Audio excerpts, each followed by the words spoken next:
As someone who followed both Dave Smith and Douglas Murray, I was definitely looking forward to his debate because I was hoping to see different interesting things from both sides, certain pushbacks that I think and corrections that should be made on the right side of the aisle.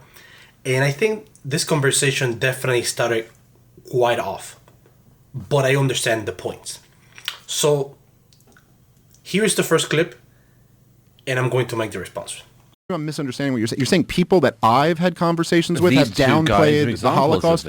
Well, who are the two guys? Daryl Cooper, Cooper, and the other Ian Carroll. Carroll. I've never podcasted with Ian Carroll. I have podcasted with Daryl Cooper once, and he absolutely did not downplay any of the Nazi atrocities at all. And I think that if we're zooming out here a little bit, maybe this is kind of part of the disconnect. Broadly speaking, in American culture, the idea that it has not been driven into people enough that the Nazis were bad and that Adolf Hitler he is literally the modern devil. He is much more so than the actual devil. Adolf Hitler is what's viewed as the most evil thing, to the point that, I mean, just my entire life growing up, if there was a guy who sold soup on Seinfeld who was like authoritarian, he's a soup Nazi. Right. Everyone was Hitler. The left called George Bush Hitler, and they called Obama Hitler, and they called Trump Hitler. Yes. Every single enemy that we've gone to war with always called Hitler. Saddam Hussein's the new Hitler. Muammar Gaddafi's the new Hitler. Putin's the new Hitler. It is so the idea that like we haven't driven into people enough Adolf Hitler was a really bad guy. I'm not saying that at all. I'm saying just as the left likes to play with very dark, ugly stuff, and they've done it for decades, they have played down Chairman Mao's murder of the Chinese throughout his era in power. They played down Stalin. They still march on occasions with posters of Lenin. They've spent decades trying to do down evils that were done on their side. And I would suggest that one of the things that is going on at the moment is, despite, or maybe because of what you just described, there are movements now on the right in America, subcultures, including people who follow both of you, who are very interested in playing with this absolute beyond the pale thing. Why somebody like Jake Shields wants to play around with Holocaust denial. So the point that Douglas was raising was quite important because as a person who does follow politics, I have definitely seen that change that he's talking about. That certain people on the right or certain factions on the right, just because they won the election and because right now they're the who's in power at the moment, they're taking certain positions like they are talking about Russia, forgetting that Russia lives under a dictatorship and there's many issues about Russia. I recall when Tucker Carlson talked about how much cheap it was to buy in Russia. No shit. It is cheap to buy in countries where where the currency is worth less than $1. I mean, that's basic common knowledge. But I have seen certain kind of defense around right-wing extremists, and I think if you're gonna call out the left whenever they don't call out the extreme from the left, you should try to have the consistency on being able to call it from both sides. But I think since Dave was at the moment in kind of like on debate mode, I think a way that I would have taken was like, hey dude, I definitely agree. I think there should be some call outs from the right to make sure we don't breed extremists on our side. That way we don't run into the problems that the left is doing. And on the Douglas side, he's referring especially to the Israel-Palestine issue, which is, out of all the debates or issues that I've seen, oh my goodness, such a controversial topic. Because I'm getting there. I'm getting there. I'm saying, so I think they disengaged in order to kill the peace process. I think they put the full blockade around the country for the reason that they've always kind of done it there, that, they don't want too much stuff getting in. They want to keep them, as they put it, on a diet, and they don't want rockets to fly into Israel.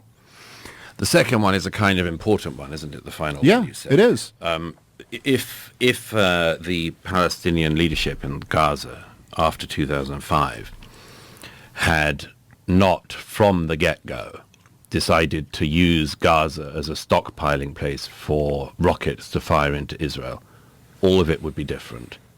If they had just resisted the temptation that so many of us do in our lives to stop keeping RPGs in our cellars and then Katyusha rockets in our children's bedrooms, all of it could have been different. If that desire to live in peace beside your neighbors had superseded the desire to stockpile rockets, it would all be different. Yeah, or if And Israel what just you hadn't describe occupied as- them for 60 years, it would all be different too. They I mean, weren't why is it the onus occupying- always they on weren't them? Well, you believe in self-determination, I'm sure. Yes. I believe in individual rights. Yeah, sure. Okay, individual rights. And that includes the right to make bad decisions. Yes. The Palestinians in Gaza, when they voted in Hamas, made a very bad decision. Yeah, of course, and Douglas, in the but years, hang on. And in the years after that, they made bad decision after bad decision. It was a very bad decision to continually fire thousands of rockets into Israel. It was a very bad decision to use what boats came in early on and to use the smuggling networks from Egypt, not to bring in supplies that you could actually build a thriving society with, but to bring in rockets. It was a very bad idea. No, there was not starvation in Gaza after 2005. No, there was no deficit of goods coming in. I've been plenty of times. There was no deficit? No, there are No plenty goods were of- kept out? There are plenty. How many? Have you been to the crossing points? No, When were you last there at all? I've never been. You've never been. Well, am I not allowed to talk about it now? I've never been to. Have you ever been to Nazi Germany? Are you allowed to have feelings about them? You can't time travel, but you Well, can. right. But you can travel. Okay, but so what? So what's the point? Like, No, okay. I find that lots very- of people have been there and agree with me, and lots of people have been there and agree with you. Yeah, but so I if don't you're know going what to the. spend a year and a half talking about a place, you should at least do the courtesy of visiting it. All right. I just think this is a non-argument. You don't but think? Okay. No, I think it's a non-argument. But if you're an ex, Well, you have to go and touch the ground. To No, be I able think talk you have about to it? see. I think it's a good idea to see stuff, particularly if you okay. spend a career talking about something. Yes. I have a journalistic rule of trying never to talk about a country even in passing unless I've at least been there. Okay. It's a But that's sort of not normal it's a normal thing to do. You're talking about you're talking about crossing points. And not only have you never been to a crossing point in either Egypt or in Israel, but you've never even been to the region. Okay. Again, I think this is a non-argument. I don't understand. No, it's not a non-argument. Yeah, it is. It's not a non-argument if you're insisting that you're an expert of some kind, or not claiming you're an expert, but still talking about it, about the provisions going into Gaza or not, if you've never seen any of this going on. So this is the part that definitely get more controversial, as I can understand the points that both sides are making. They are, it is very difficult, the situation that has been happening in Gaza around the hatred that is between each other, because it is difficult to, it is difficult for both to thrive if there's that animosity from both sides, and one side is going to say, oh yes, but Israel has been oppressing the Palestinians, but at the same time, who has been bombarded with rockets in Israel. Again, they both have done enough damage to each other that it would be nice for both to have a reset and try to find a way to stop continuing this situation, because as angry as many Palestinians or the side of the Palestinian or Hamas, whatever can be, you don't have the means. You don't have the means to fight a battle against Israel. You just don't. And you have to understand when you have to seek peace, similar the same way that I see it with Ukraine. You have to realize when you have lost a certain percentage of your land that you're not going to win the war, that you don't have the means to win the war. And therefore you have to be smart enough to realize that and try to find a situation better. And this is the part where I agree sort of with both sides, because I agree with Dave that you don't have to live or been to Palestine or Israel to have an opinion. But keep in mind, if you've never been there, you're going to have an obscured view of the place or the situation based on the people that you follow. I'm going to use my example. I have How many times have you guys heard that Cuba has a good healthcare? Probably you guys heard it many times. And it's bullshit. Cuba has great doctors, but the healthcare's shit.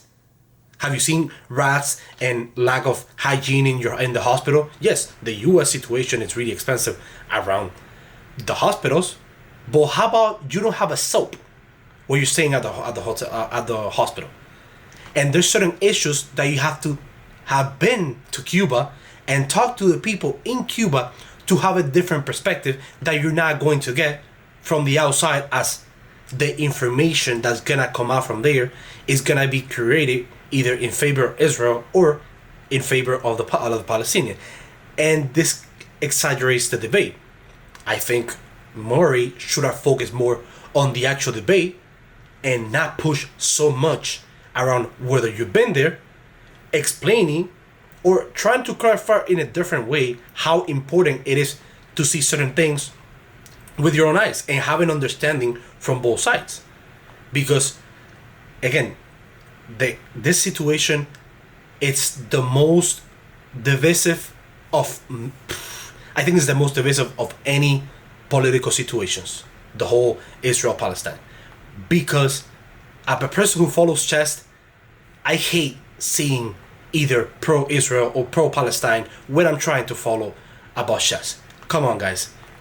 Have your politics on your side and focus. And when people are talking about chess or people are talking about other sports, people get away to sports or to watch other stuff to get away from the politics. But this topic, it bleeds everywhere.